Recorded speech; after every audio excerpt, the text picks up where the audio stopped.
It's my favorite part. That's why I come here every Monday. You eagerly await for me to start the camera so that you can do the clap. Just so I can get the clap.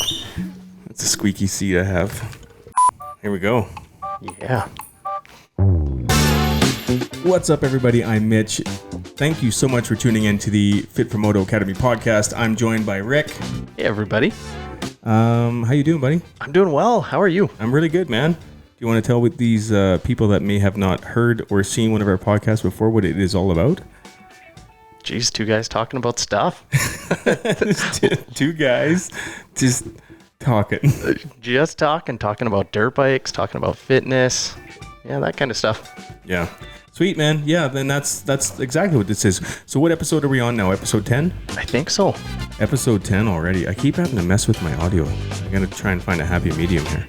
Do I sound okay? Oh, you sound great, as usual. Thank you. Yeah. Very bassy. So bassy. Bassy. Yeah, episode 10, man. Episode 10, we're gonna talk about some carbohydrates. What are they? What's the difference between simple carbohydrates and complex carbohydrates, yeah? Yeah. Yeah. I think that's a good topic because I think there's a lot of confusion that surrounds that. People don't really know what is a simple, what's a complex, and when would I want one or the other, right? Totally. I get confused with it all the time, so should be good. I'll learn a lot. Absolutely. And I think that'll help people with their riding or their fitness, their working out, and all that kind of stuff. So yeah, buddy. If you're good with that, let's roll the intro and let's do it. Let's do it.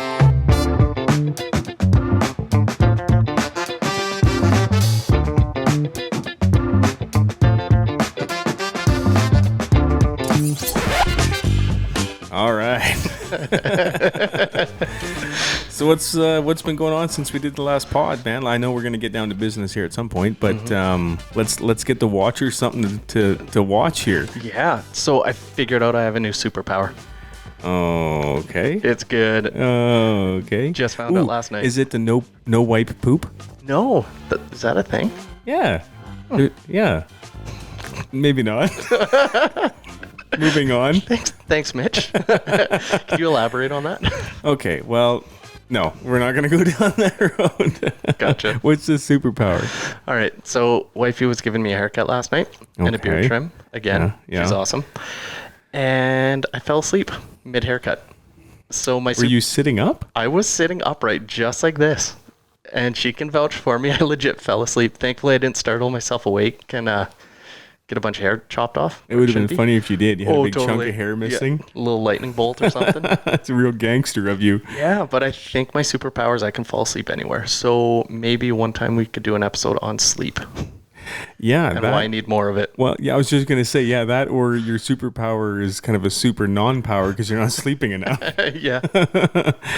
Right on. Cool. Mm-hmm. What else? What did you do on the weekend? Some camping, went to the beach, that kind of stuff. Sounds rough. Oh, did you make s'mores? Did I ever? Yeah. Oh, man. 3 of them. They're so good. You can get those like s'mores kits, hey? Mm-hmm. Those things are amazing. It's a lazy man s'more. Totally it is. Yep. And I'm game. I'm not above that. Give me the kit. It's like making like a gingerbread house at Christmas. You know what I mean? You get like the kits. Like I remember making them growing up with my mom. Like she legit made the sugar syrup, whatever it is that like the glue that binds it together. Like she would cook down sugar into like a... Isn't that icing?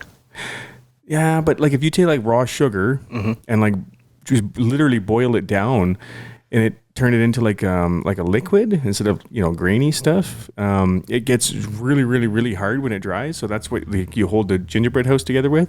And then she would like legit make the gingerbread walls and everything in the house. Oh, no way. Mm-hmm. That is the only person I've ever heard of legit making gingerbread house. Yeah, I thought you just buy gingerbread.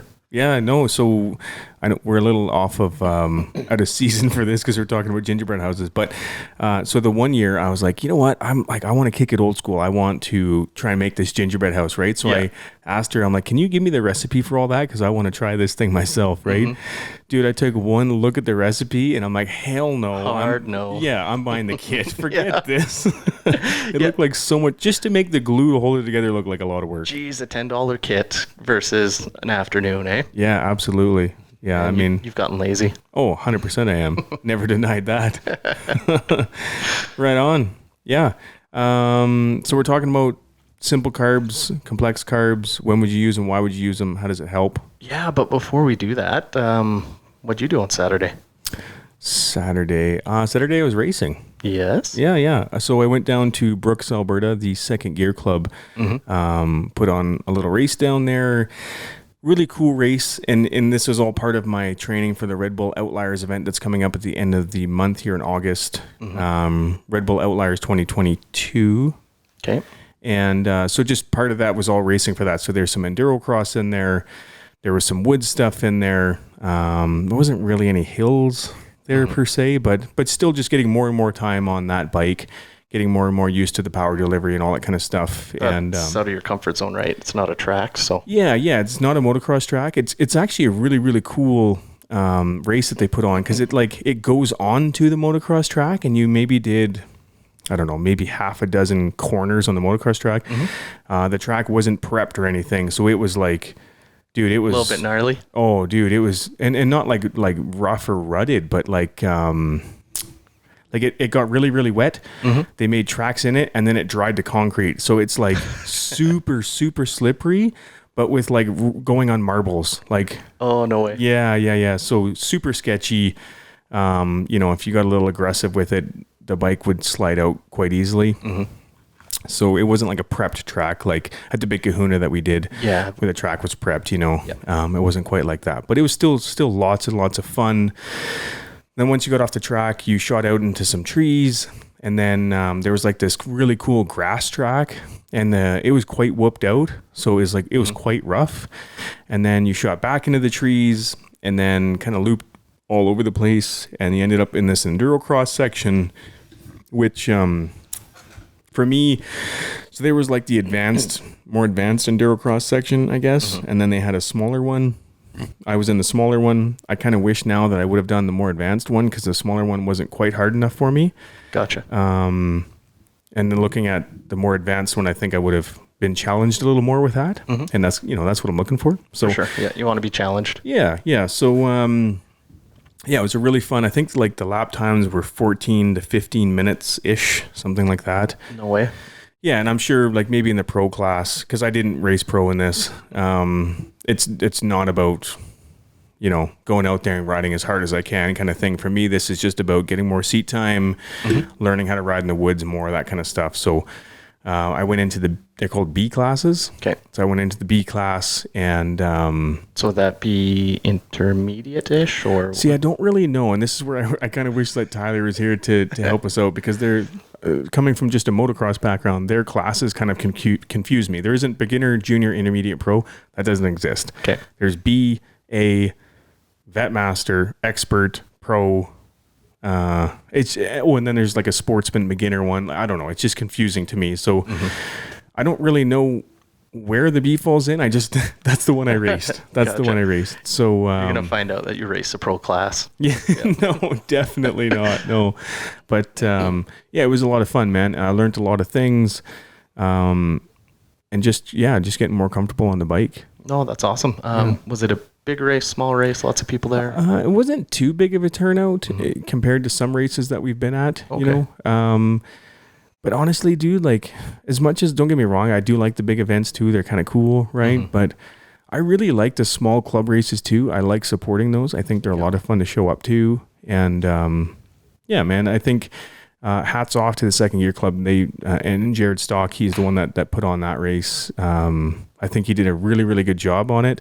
He looked really tired by the end of the day, because he was like, as the winds pick up, because the whole track was pretty much ribboned off. Oh, okay. And that's a lot of ground to cover. And the wind was ripping the ribbon out, and he had to work hard. So hats off to him for putting on a really cool event there. I can't. I'm gonna go back next year for sure. Yeah, that's awesome that there's people out there like that who are willing to go through all that work and hassle so that you can go out and have a good weekend. Yeah, absolutely. Yeah. So that's the second event I've done that's kind of sort of a motocross-ish hybrid. Like, it's got like a grass track in it, no jumps, but lots of corners and whatever. And that just kind of confirmed to me that I'm better off with a 4-stroke on those tracks. Gotcha. The 2-stroke is good in the woods and like, some other stuff, but for me, that kind of track where it has a quasi moto feel to it, the 4-stroke would have would have eaten my 2-stroke alive for sure. So next year you'll use a 4-stroke. Yeah. I think I'm just gonna get like an oversized gas tank for it, even though they're expensive, man. They're like $500. Yeah. And then you have to buy different radiator shrouds for it so it fits and all this other stuff. But do they have pits that you can top up? They do. Yeah. So if I wanted to, I could go out and, the only problem is though, like I'd have to top up every 45 minutes or so. Gotcha. So I might have to do 2, maybe 3 stops on a regular tank, right? And that adds time. Yeah. I when I'm on the gas, I go through quite a bit of gas. So are you ever off the gas? Yes, really? Most of the time. Really? I don't buy it. Not for a second. Yeah. So anyway, I think next year I'll probably just take the 4-stroke and let that thing bark, because it's not a lot of trees. There's only a couple trees you have to get over, kind of stuff. Like I'll throw a skid plate on it for the enduro cross section, and then then I can just let it bark around the grass track and stuff. Nice. Just out of curiosity, so what would you do for Big Kahuna? 4-stroke or? Yeah, 4-stroke for sure. Yeah, my only thing with the Big Kahuna is, I guess it's similar, and then I'm going to have to stop for gas a couple times. But the Big Kahuna is the full prepped motocross track, a giant grass track. So it's like, and there is a wood section there, but honestly, the wood section is pretty small.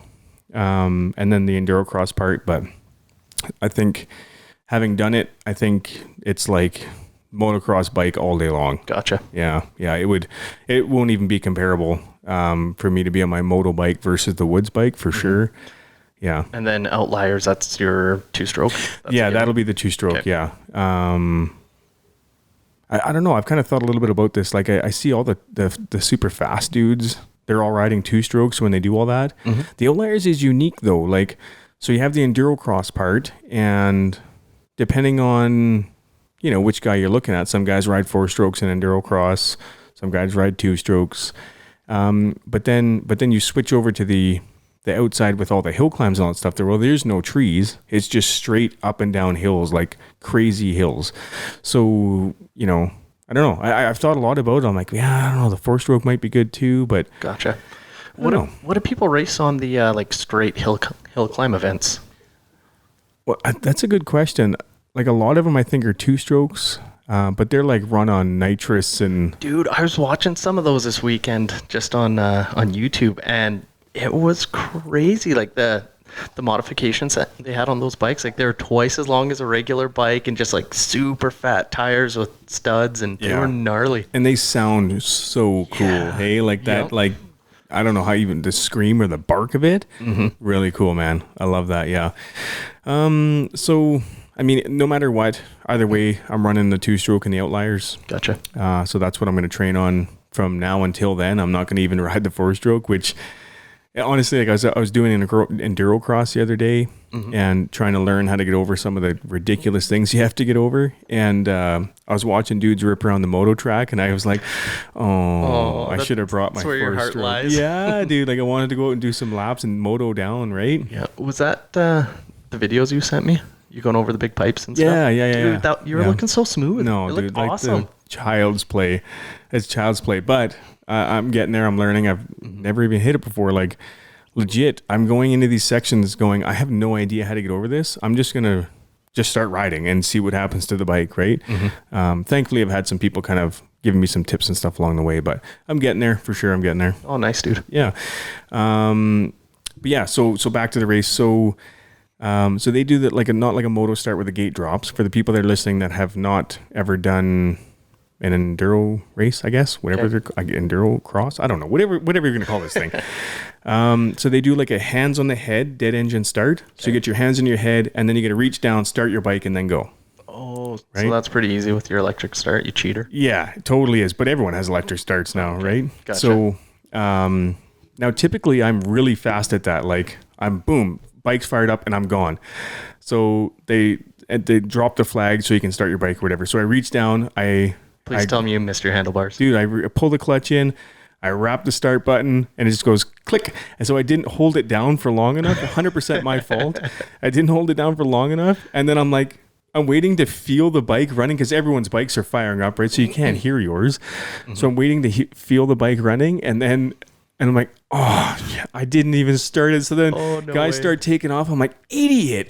So then I hit the button and I take off, right? So I'm in third off the start and already I'm pissed. I'm pissed because I don't like losing, right? So third off the start, I'm like, now I'm angry at myself because I screwed it up, right? Yeah. So we come into, it would be the second corner. First dude, shout out to Jeremy. He goes down, gets pile drived in the ribs by the guy that was in second place. And I ride around them and take off. And I'll post this video on YouTube. I got it on my GoPro. I'll post it up, the race. I'll show you some, because it was so long, my GoPro would never last the full event. But I'll piece it together and give you kind of the Cole's notes of what happened. Yeah. But so anyway, you see them. And then I take off. And I was in the lead at that point. And so I kind of sprinted for 20 minutes or so and kind of kept shoulder checking to kind of see where the other riders were at. Because it's a longer event, you need to figure out where you're going to spend your energy, right? Nobody can run at almost max heart rate for 2 hours. The human body just won't do that. Well, yeah, and you don't want to burn yourself out in the first, 20 minutes, 30 minutes, and then you got nothing left. Tons, yeah, totally, right? So this at least was my train of thought was I'm going to drop the hammer for a little bit, build a little bit of a gap, and then once ease off a bit, eh? Yeah, and then ease off a little bit and kind of put it on cruise control. And then if I need to, I can pick it up again, right? If I see people starting to catch me, I'll pick it up again, and then I go. Because especially at least we didn't get to do a sight lap. So as you're going around this is your first time then? Yeah. As you're going around, you have no idea where it goes, what the corners are, nothing, right? So, Gotcha. For me, I don't like sending it on the first lap. For me, I'll do a couple laps, figure out what's what. And this is in Moto too. And then I start to go faster. Yep. And so literally every lap I did at this race, I got faster and faster. Nice. Just because I knew what to expect as far as what was coming up on the track. Like, oh yeah, okay, this corner's next. Oh, and then when I pop out of the trees here, there's somewhat of a straightaway. So literally hold it to the stopper and start going through gears, But everyone was in the same boat. Nobody got to do the sight lap. So you're kind of tiptoeing a little bit, but you're also trying to sprint a little bit, Gotcha. Yeah. So you've done like 3 laps. You're starting to get comfortable. You're 45 minutes into it and you're like, okay, I get it. I'm getting the hang of this. Yeah, totally. No way. Yeah.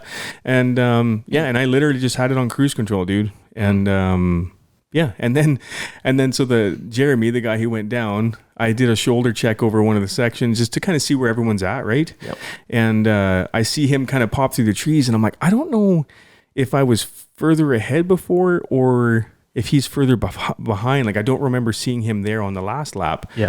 And so I thought, okay, I'm gonna open her up a bit. Yeah, I better drop the hammer a little bit here because I don't want to let him catch up to me, How dare anyone catch you? So I just opened it up a bit and kind of started to stretch it out. But again, in Jeremy's defense, there was very little woods to slow me down. There's a lot of moto. So really, honestly, like, it was kind of not fair. Because if there would have been a ton of woods in this race, I probably would have had my butt kicked. Gotcha. Just because I'm just not that good at going fast through the trees yet, working on it. But because it was like a lot of grass track and stuff, like, I just started to open the bike up whenever I felt like I needed to, Nice.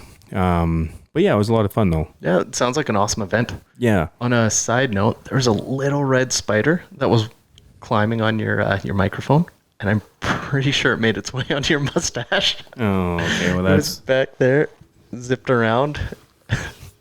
gross. Yeah.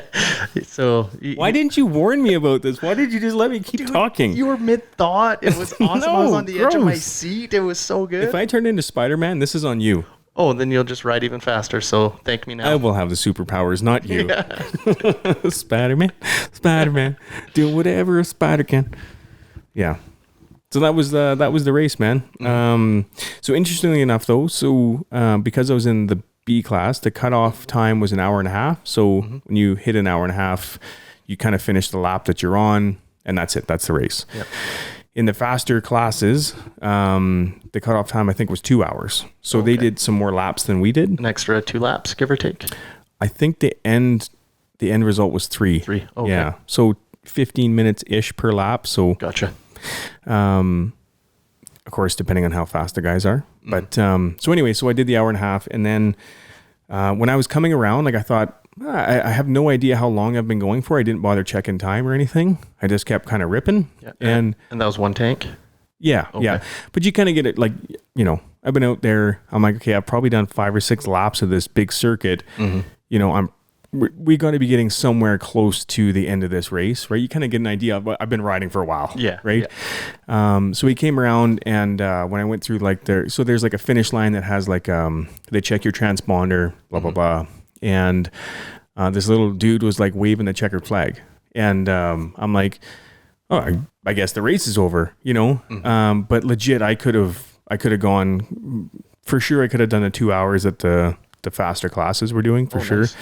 Nice. In my last lap time. Just so you don't think I'm lying. There it is, everyone. We found the spider.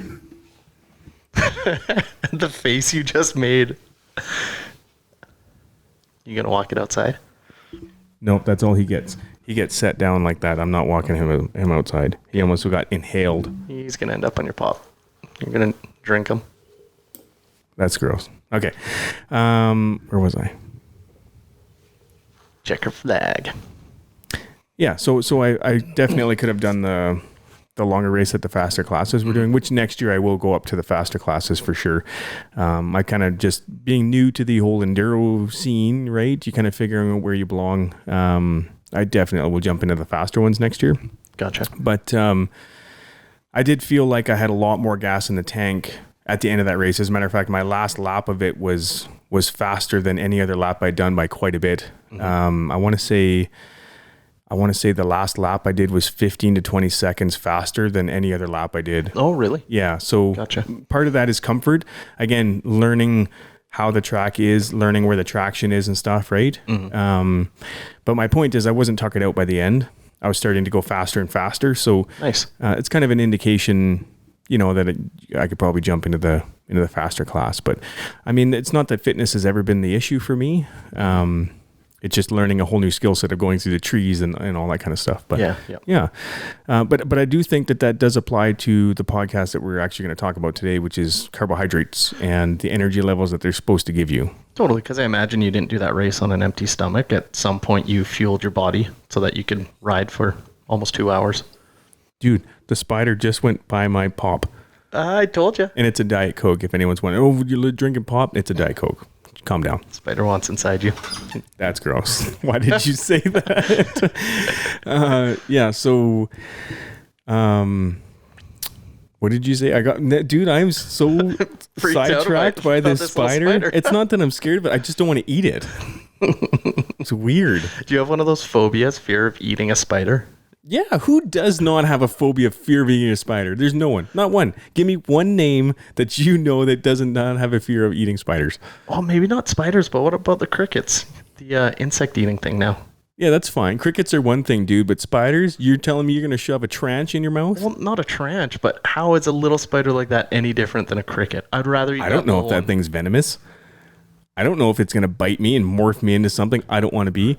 You don't want to be Spider-Man. What if that thing goes in your nose, bites you, next thing you know, you seize up, you got claws for hands, and you're trying to say, Mitch, help, but you can't because you're seized up.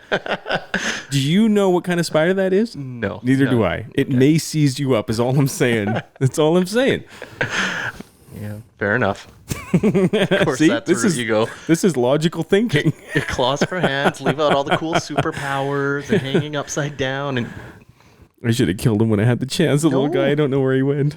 He's in your pop now. Gross. Oh, he's on your arm. No, he's not. Forget it. It's crawling. I feel like it's on me. Is it on me? It is. He's just about in your sleeve now.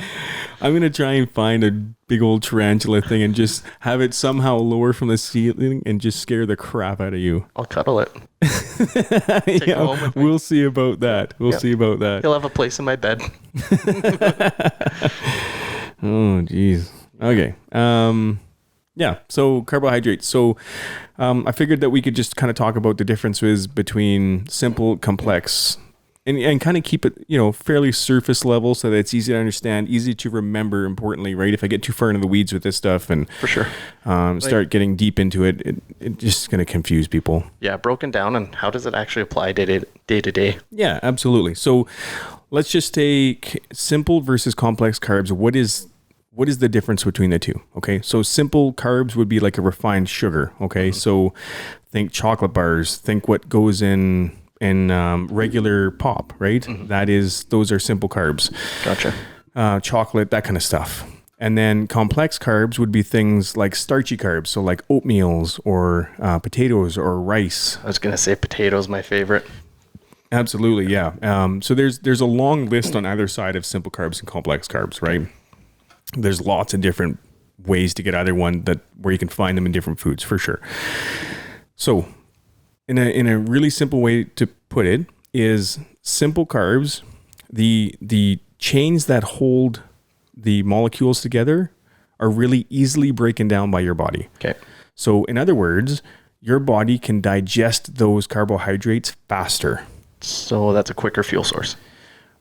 Yes, sort of. But Okay. it's not, it's because then you can think, okay, well, I'm just going to pound back gummy bears and I'll have all the energy in the world. Which is what I do every day. Right. And it shows. Whereas the complex carbs, as the name suggests, the chains that hold those molecules together are more complex. So therefore it takes your body longer to break those down, i.e. digest those forms of carbohydrates. So what does it matter? What does it matter if it goes fast or it goes slow, right? Well, it matters because when your body can break those down quickly, it spikes your insulin levels. Okay. Now there is a time and a place where you want to do that. There is some time and a place where that is beneficial. But if you're talking about a sustained energy release, that's where the complex carbohydrates come in. So we were just talking about the race and how at the end of that, I still had lots of gas in the tank. And I don't mean my bike, I mean on my body. Your tum-tum. In my tum-tum. I didn't have a bum tum yet. And that's because beforehand, I ate some oatmeal in the morning. And that gave me the complex carbohydrates. So as I'm racing and exercising and doing these things, my body's still breaking down those chains of the complex carbohydrates, which means that the energy that's coming from those carbohydrates will kind of get trickle fed into your bloodstream and kind of fuel a longer term thing. Does that make sense? So kind of like an IV where it's a drip rather than just open the floodgates and get it all at one go. Totally. Yeah. So that's actually a really good analogy you gave of like floodgates. So with the simple carbs, so let's say you eat some gummy bears, right? Or let's say you drink a regular pop. Okay. Everyone will kind of understand this. If you drink a regular pop, let's say you have a can of Coke, when that sugar that's in that pop hits your system, your body will start to break it down. It's an energy source. It's a carbohydrate. Okay. Now it will spike your insulin levels. Now, there are a bunch of other negative effects to that. Type 2 diabetes, insulin resistance. There's all these types of negative effects that, again, I could spend a long time talking about. Diabetes isn't a good thing? No, you don't want the diabetes. Are you sure? Definitely. Okay. Sure. Yeah. Check. So, again, I'll try not to get too far into the weeds on that. I'll just kind of keep it as far as we're talking energy here, not why things are bad for your health or that kind of thing. Okay. But so it spikes you up with your insulin, right? Which your body responds that way for a reason. Okay. So when your insulin spikes up, that means it will more readily grab onto when sugar or carbohydrates is broken down, it's broken down into something called glucose. Okay. Glucose is what your body actually uses for fuel. Gotcha. Okay. So the mitochondria inside your cell, every little action you do, there's thousands and thousands and thousands of these mitochondria inside every cell in your body. Those mitochondria use glucose or sugars, carbohydrates. They use those as fuel to actually physically move you, right? And for your brain to use as fuel so you can think, you can stay alive. Yeah, thinking's important. Yeah. Check. Thinking is important. That's what I got out of this. If you take one thing out of this podcast, thinking is important. So as your insulin spikes, okay, your body will try and absorb more and more glucose. Now, here's the thing: is that from an energy standpoint, the lower you can keep your insulin levels, or more a baseline, I guess, if you want to say it that way. The more sustained and controlled the energy release will be. Okay. So everyone's probably heard of like a sugar crash. Yeah. Right. So the reason that there is that is because when you have those simple sugars, your insulin spikes, your body will grab onto all that glucose, all that energy, right? And it thinks, I got to use this up, right? If you think of it in terms of like, not, go back a couple thousand years or whatever, we didn't have gummy bears that we could go to the 7-Eleven and buy. We didn't have these massive amounts of fuel and energy so readily available, right? Mm-hmm. Well, our metabolic processes, our genetic disposition has not caught up to the industrialization of our food yet. So we shouldn't have the type of stuff that we have. Our bodies are still running on tens of thousands of years ago. Gotcha. You know what I mean? Like we haven't evolved fast enough to catch up to this. Take a little while to catch up. Yeah. So if you go back like a couple thousand years and I don't know, caveman eats whatever he can find for carbohydrates, some grains of some kind, right? I don't know what the dudes eat. What about a berry? Yeah, absolutely. They eat 100% the sugars and berries. Yeah. So he's going to eat that, right? But he's also probably going to be fairly depleted, so his body can absorb that glucose pretty readily. Gotcha. Right? Now, what it doesn't absorb, here's the other thing, is that when your insulin spikes, it will refill your glycogen levels as quick as it can, right? However, if you don't use all that glycogen, aka fuel, your body also says, I know what I'm going to do. I'm going to store this for later. Oh, my body's so good at that. Yeah, me too. My body's real good at storage. Yep. I'm like the U-Haul of people. So that's what it's doing. So it's storing that extra energy, that's sugar. It literally will turn that into fat, body fat, adipose tissue, and store that energy for later. Because again, anthropologically speaking, you're going back in time, we didn't know when we were going to get food again. We didn't have the 7-Eleven at the corner. Or the co-op or the Safeway or whatever, right? So it would store it as fuel because it thinks if I got to run down another deer or whatever, I may need to draw on some energy to get that. So the 7-Eleven is your gut, your spare tire. No. All the fat. No, doesn't work. Okay. No. So, So just kind of recap that quick. So simple sugars spikes insulin, right? Mm-hmm. Insulin will quickly try and refill glycogen levels. What it can't effectively store in your liver and in your muscle tissue, and remember glycogen is what cells, the mitochondria, use to move. What it can't effectively use all that for, it will then store. Gotcha. Okay. So that's simples. So is there a time and a place for simples? Mm-hmm. Absolutely. Yeah. Okay. So simple carbohydrates, you may want those when you're in periods of how do I word it? Needing very quick glycogen replenishment. Okay. So let's say a 2-hour race. Would that be something you'd want to do? Or you're running a marathon? Yeah. Like something like some really long race. Oh, okay. Right. Now, yeah, I will caution that, like, because a lot of people have, like, the energy chews and stuff like that. Mm-hmm. And those are great, the energy gels, stuff like that. Those can be helpful for sure, depending on the sugar content in them. But you have to be certain that you're going to use that too, right? So the other issue with that is some people have GI or gastrointestinal issues with a sudden uptake like that. Mm-hmm. And that can also cause some issues too. But if you need a sudden and quick glycogen replenishment, then that may be something for you. So another good example may be if you're doing motocross and you're doing multiple motos a day in a race. Mm-hmm. I would say have something. And here's the other thing too. It's not black and white. It's not simple or complex. Yep. There is medium too, right? Like there's some stuff that digests a little quicker, but maybe not as slow as say oatmeal does. Gotcha. So, if you're doing something like that, then maybe you want to have something that's kind of middle of the road too, right? Mm-hmm. To help kind of get some fuel back in the system a little bit. Okay. So when would I use those? And are there better options than like a chocolate bar? Well, yeah. So I mean, are we talking specifically about the way you train in your daily life? Totally. So I'm either working out, I'm going for a run, or I'm going to go riding with you or hiking or something. Like, when in my life would that fit in? Honestly, probably not. Gotcha. Yeah. in 90% of the cases, you're better off sticking to something a little more complex. The problem is, of course, is that timing becomes important, right? So let's take the race that I just talked about. If 20 minutes before I hit the line, right, I eat a bunch of oatmeal or rice, some complex carbohydrates. My body is going to be trying to work through that and digest it while it's trying to draw the energy from it. Gotcha. Right? So not great. So when it comes to complex carbohydrates, that is one of the other things you have to consider is timing means a lot. So you have to get it in your system, get it digesting, and get your body working on breaking down those chains way early to get the benefit of having that energy when you need it. Gotcha. So if you have a race, eat it really early in the morning. Okay. So let's say I sleep in, I miss my timings. It's race time. Should I go with nothing in my stomach or do some simples right before? That can depend a lot on the person. So personally, I would go with nothing in my stomach.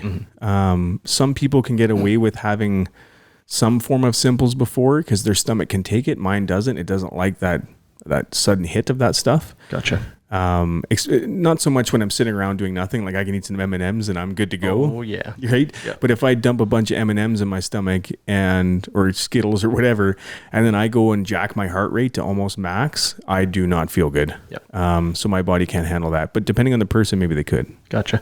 I'm similar. Like I hate training or doing anything with something in my stomach. So I've got to get the timings down just pat. Otherwise I just go with nothing, which may not be the best option either. Yeah, absolutely. So that's some things to keep in mind with simples, right? Complex carbohydrates, definitely the better fuel source for you. A quick Google search for people who are listening or watching this will give you a good list of complex carbohydrates. Again, just keep in mind that your body breaks them down slower. It's more of a sustained energy release, keeps your insulin levels lower. That has health benefits in and of itself, right? But aside from that, talking just purely energy, just think more of a sustained release. And with that, you're less likely to add fat. Like you're less likely to store it as fat because you don't have this sudden uptake of glucose and your body's like, I have so much energy, but I'm not burning it all right this instant. So I'm going to store it. Gotcha. Yeah. Okay. Makes sense. Off the top of your head, can you name 7 complex carbs? Boom. Go now. 7. Okay. Hold on. Now. Hurry. So there's rice. Now. There's brown rice. There's steamed rice. Chicken fried rice. Pork fried rice. That is one of my favorites. One of my favorites. So good. So let's see. There's oatmeal. There's rice. There's yams. There's potatoes. There's whole wheat pasta. How many is that? 5? Yeah. Let's see. What else do you normally eat for complex carbs? What about quinoa? Oh, that's a good one. It's kind of a ricey thing, but totally quinoa is good. The only crappy part with quinoa is I swear you cannot touch it without it making a giant mess. Like I've never once gets everywhere. Yes, I've never once made quinoa without it ending up everywhere in my kitchen. For sure. It's super annoying, but it is quite delicious. Yeah, that's a good one, quinoa. I mean, dude, I'm such a creature of habit. I literally stick to the same things. Like I eat oatmeal every day. That's one of my big ones. Yeah, that's 6. I know. I threw you a bone on one. I got to think of another one here. Oh, straight to Google. Come on. Well, no, this is yeah. I forget. I that's pretty much what I eat is everything I listed. But gotcha. We'll just throw fried rice in there.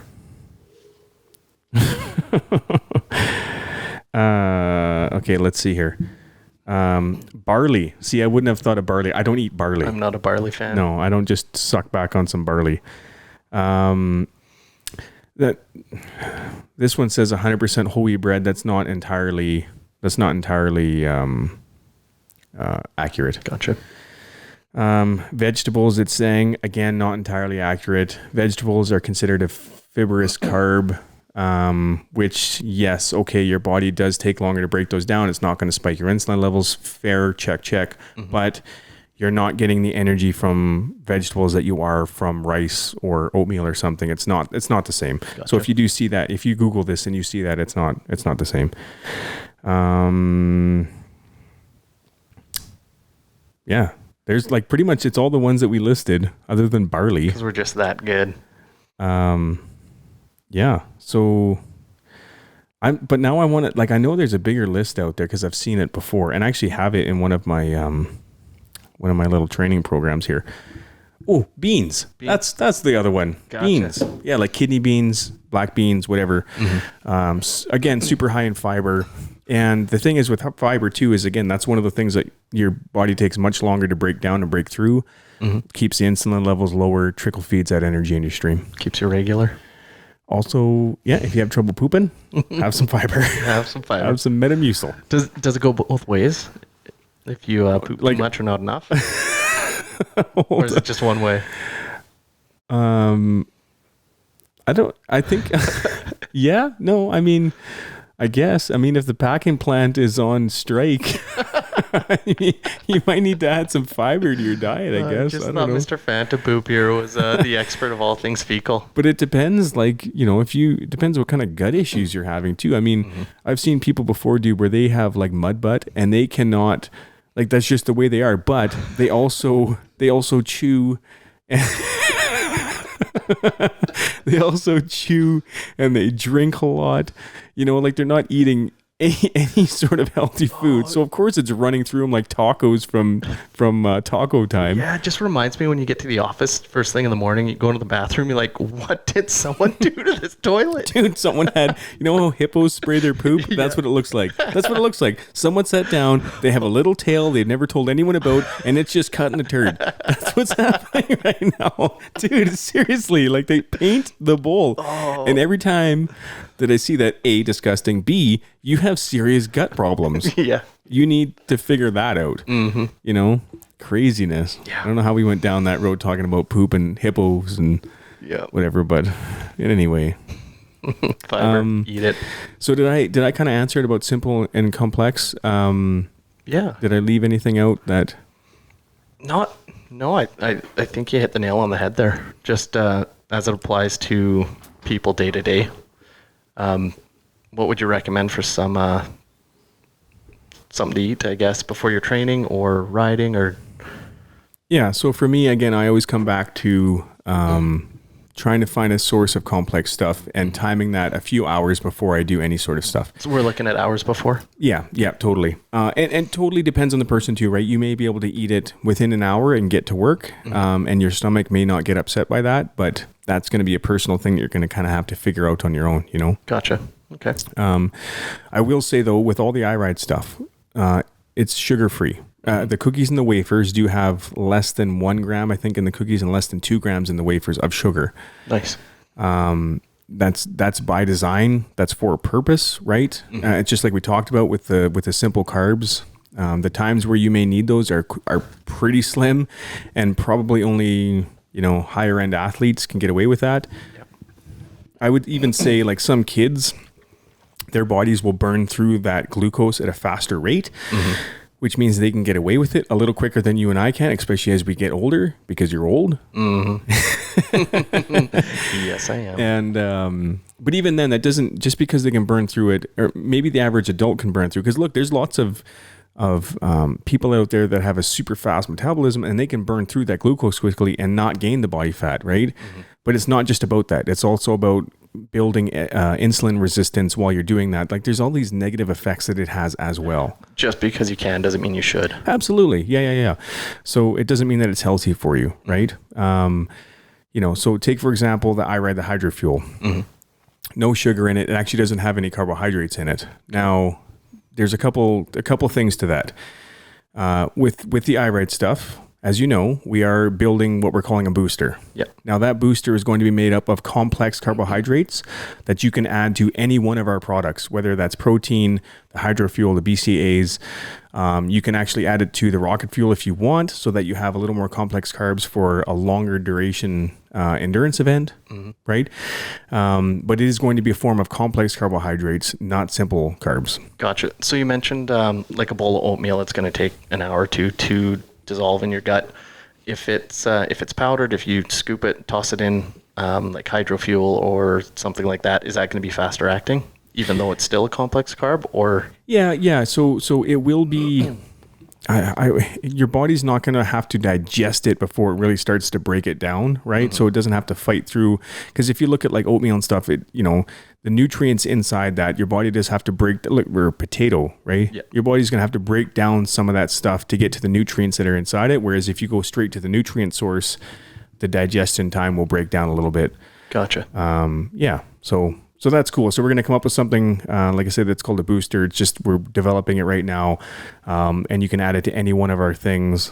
If you need that extra bit of energy. So say you're doing a 6-hour race and you're like, okay, well, I'm going to need some energy later in this thing. I had the complex carbohydrates before. That's fantastic. But later as we go, I'm going to need some energy for this. You can chuck a scoop of the booster in and that'll hold you through for that whole thing. So you just throw that in your Camelback and just be sipping on it the whole race? Yep, totally. Yep. That's kind of the idea. And then same thing with the protein. So, you can have a scoop of protein and if, depending on the person, if you need that scoop of complex carbs, chuck a scoop of the booster in. And for your post ride or post workout shake, whatever you're using that for, and that'll start to help replenish your glycogen levels too for the next event or whatever you're doing. Gotcha. So before I came over here, I did a workout. So I had a run on the treadmill and then lifted legs. I had a protein shake. You lifted legs? Well, like leg raises? I did a leg lift. Yeah. I lifted legs. Lifted the legs. So after that, I just had a protein shake. That's it. Probably would have been good to have a complex carb in there. Yes and no. Again, so this is super situationally dependent as well. Okay. Personally, what I do is I'll have just a protein shake, right? Get those aminos in your blood because that's what's repairing your tissue. Okay. Yes. The the carbohydrates, they are replenishing the glycogen stores, which allows you to move and have energy to run again and all that kind of stuff. Yep. Personally, I will have just a shake and then I will either immediately, depending on how I feel, or a little, an hour or two down the road, then I'll have complex carbohydrates in the form of a meal of something, whether that's oatmeal or whatever. That's just the way I personally want to do it. Now, let's say because life happens, you have that workout, you have that protein shake, and you're like, well, I'm going out to work on a construction site or whatever your job is. I don't have a microwave sitting beside me. So what do I do? And that's why, again, we're coming up with that booster. You can chuck that into the shake if you need it that day and you're good to go with the carbs. Or maybe it's a day where you didn't train. You just want the protein to help repair that tissue still, but you don't need all that energy. Well, then don't throw the scoop of the booster in. Gotcha. Yeah. And will that be compatible with other products? Yeah, totally. Like I say, it'll be a one deal that fits all of our products. And that's really the cool part. So, when we're talking about hydrofuel, maybe you need to replace some electrolytes, you need to get all that stuff back up and running again, but you don't need all the carbohydrates. Then you can just have the hydrofuel on its own. Or if you're like, I'm going to do a 6-hour endurance event, or maybe I'm going to do some 24-hour road cycling event. Yeah. Okay, chuck some scoop of the booster in. That'll make sure you got some complex carbs to keep you going. Nice. Yeah, I think it's a fantastic idea, man. Me too. I think the energy delivery and having the flexibility in there is really going to help people, and that's what it's all about. Yep, I'm all for it. Yeah, man. So I hope I touched on enough stuff as far as simple and complex carbs go. If I didn't, please email me, Mitch, at Fit4Moto.com or DM me on Instagram at Fit4Moto. And by all means, come up. If I missed anything, I'm trying not to get too far into it because I don't want to confuse people. Yeah. And I know for me personally, if it gets too far into the weeds, I start to zone out and then I don't remember any of the key points. Yeah. You know what I mean? So key points being simple spikes insulin levels. There is a time and a place for it, but I would say for most people, probably not. Okay. You want to lean more towards the complex carbohydrates because it takes your body longer to break down those chains, which means a more sustained energy release. Boom. Boom. Right here, guys. That's and it. Gals. And gals. And watchers. And watchers. My favorite. Love the watchers. Yeah. Well, thanks everyone for tuning in, man. That is episode 10 of the Fit4Moto podcast. Yeah. Thanks, everybody. Yeah. Is that it? We're just done? Yeah, we'll just stare at each other for a little while. Well, that's weird. I'd rather find the spider. Would rather take a spider over staring at me. Thanks, Mitch. Yes. I stand by what I said. Okay. Although I would not rather take the claw hands and the seizing up. I'll stare at you before I take the seizing. Fair enough. I don't know, man. Spiders are weird. I'm not, like I said, I'm not scared of them, but I know some of them are bad. Some of them are bad when they bite you. This sounds an awful lot like somebody who's afraid of spiders trying to pretend they're not afraid of spiders. No. Every time I find a spider, I don't kill it. Me neither. No, I just set it free. But, okay, so I find a black widow. Are you just going to let it crawl around on your pop? Absolutely. No, you won't. Yeah. You lie. I love black widows. I've got 3 at home. I don't buy it. No, I don't. I don't buy it. They're dangerous, and they're just little. Well, I'm not dumb. I don't want to die. All of a sudden not all spiders are fine, huh? But like a daddy long legs? Yeah, I'm good with them. You know that they're actually not considered an arachnid? Because they only have 6 legs, yeah. Boom. I just scienced you. I just Bill Nye'd you, man. Yeah, you did. Oh, Mitch Robinson, the science guy. Yep.